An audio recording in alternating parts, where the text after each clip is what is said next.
Assalamualaikum warahmatullahi wabarakatuh.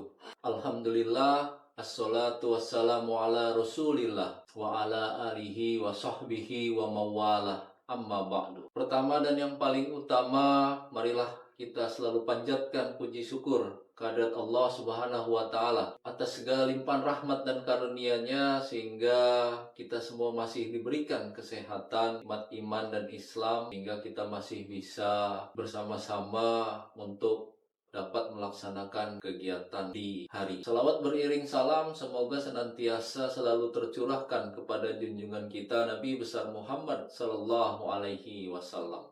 Pemirsa kabar yang dirahmati oleh Allah Subhanahu wa Ta'ala, dalam kesempatan kali ini kami akan sedikit mengupas topik yang tidak kalah penting, yaitu membaca dan menulis sebagai amal jariah. Salah satu bentuk amal jariah yang bisa kita lakukan adalah melalui membaca dan menulis. Kegiatan membaca dan menulis selama bulan Ramadan memiliki banyak potensi untuk menjadi amal yang mendatangkan pahala yang besar. Yang pertama, membaca. Bulan Ramadan adalah bulan Al-Quran. Setiap huruf yang kita baca dari Al-Quran akan mendatangkan pahala. Membaca dan memahami makna, serta berusaha mengamalkan ajaran yang terdapat di dalam Al-Quran adalah amal yang sangat dianjurkan.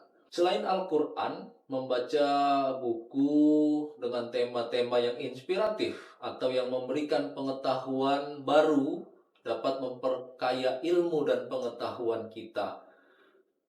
Dan kemudian jika kita membagikan intisari atau pelajaran yang kita dapatkan atau yang kita ambil dari buku tersebut kepada orang lain, insya Allah pahala kepada kita akan terus mengalir.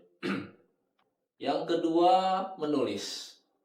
Menulis merupakan sarana menyebarkan ilmu pengetahuan. Setiap tulisan yang bermanfaat seperti buku atau artikel ataupun tulisan lain yang bermanfaat bagi orang lain atau bagi masyarakat, itu akan memberikan pahala kepada penulis setiap kali dibaca dan diamalkan.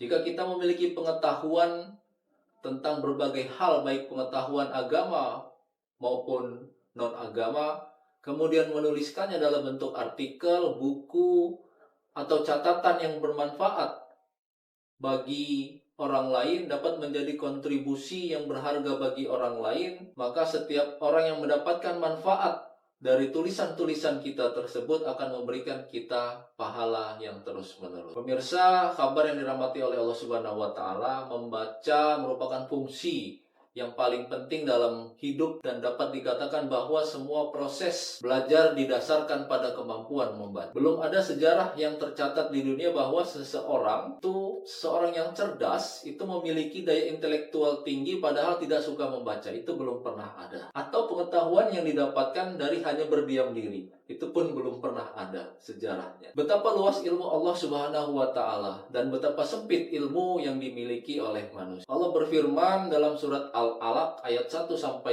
A'udzubillahi minasyaitonirrajim, Bismillahirrahmanirrahim, Iqra' bismi rabbikal ladzi khalaq, khalaqal insana min 'alaq, Iqra' wa rabbukal akram, allazi 'alama bil qalam, 'alamal insana ma lam ya'lam. Shadaqallahul azim. Sebagai wahyu yang pertama menandai dimulainya peradaban Islam dengan perintah Iqra' atau bacalah, yang bermakna luas, yaitu meneliti, menelaah, dan memahami ayat-ayat Allah, yaitu wahyu dan alam semesta dengan menyebut namanya. Dalam pendidikan ini menegaskan bahwa ilmu harus berbasis tauhid, beradab, dan bertujuan meningkatkan kualitas manusia. Hubungan dengan konsep membaca dalam pendidikan, surat Al-Alaq ayat 1-5 itu memiliki hubungan yang erat ketika kita menghubungkannya dengan konsep membaca dalam pendidikan. Yang pertama, sebagai fondasi literasi. Iqra' adalah perintah literasi tertinggi, yaitu melek huruf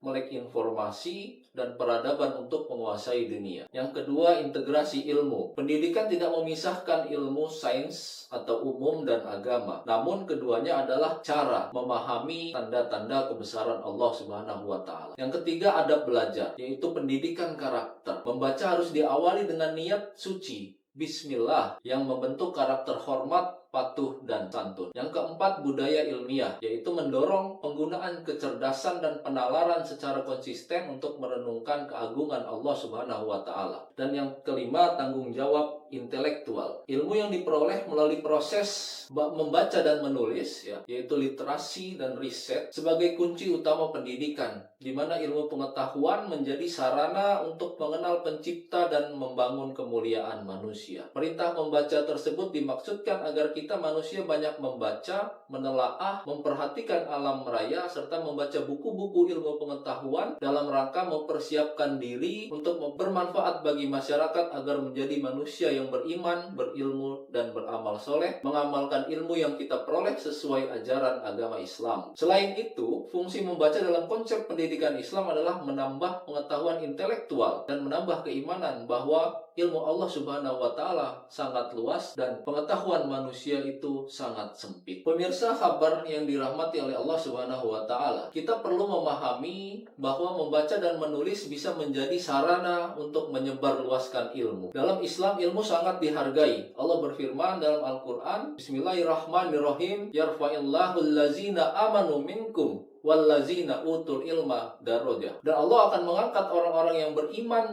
di antara kamu dan orang-orang yang diberi ilmu beberapa derajat. Ayat ini menekankan bahwa iman dan ilmu pengetahuan harus berjalan beriringan untuk mencapai kemuliaan, baik di dunia maupun di akhirat. Allah meninggikan derajat orang-orang yang beriman dan berilmu pengetahuan beberapa derajat dibandingkan yang tidak berilmu. Kemuliaan sejati dicapai melalui kombinasi iman yang kuat dan ilmu yang bermanfaat. Pemirsa, kabar yang dirahmati oleh Allah Subhanahu wa taala. Lantas bagaimana kita menerapkan ilmu pengetahuan dari praktik baik membaca dan menulis di era digital saat ini? Yang pertama adalah membaca dan kemudian menulis buku, artikel atau catatan yang bermanfaat lainnya untuk menyebarluaskan ilmu pengetahuan. Yang kedua, mari kita lihat contoh nyata dari sosok-sosok inspiratif, misalnya pendiri organisasi sosial yang menerbitkan buku-buku gratis untuk masyarakat. Tiap buku yang dibaca oleh orang lain menjadi amal jariah bagi penulisnya. Yang ketiga, menulis resensi buku. Setelah membaca buku, kita bisa menulis resensi dan membagikannya ke media sosial atau blog pribadi. Nah, ini dapat membantu orang lain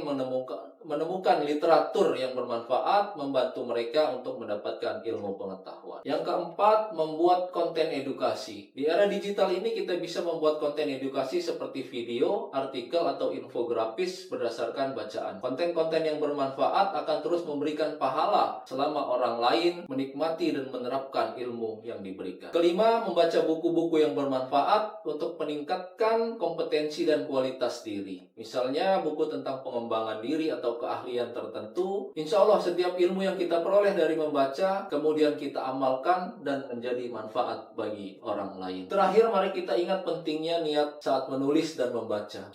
Jika kita niatkan kegiatan ini untuk mencari ridha Allah, insya Allah amal kita akan diterima dan menjadi amal jariah. Saya mengajak kita semua untuk lebih aktif dalam menulis dan membaca sebagai bentuk amal jariah. Mari kita sebarkan ilmu pengetahuan dan manfaat bagi semua sehingga pahala kita senantiasa mengalir bahkan setelah kita tiada. Semoga Allah Subhanahu wa taala senantiasa memudahkan kita dalam beramal dan memberikan keberkahan dalam setiap tulisan dan bacaan kita. Amin ya rabbal alamin. Demikian yang bisa kami sampaikan. Mohon maaf atas segala kehilafan dan kekurangan. Wassalamualaikum warahmatullahi wabarakatuh.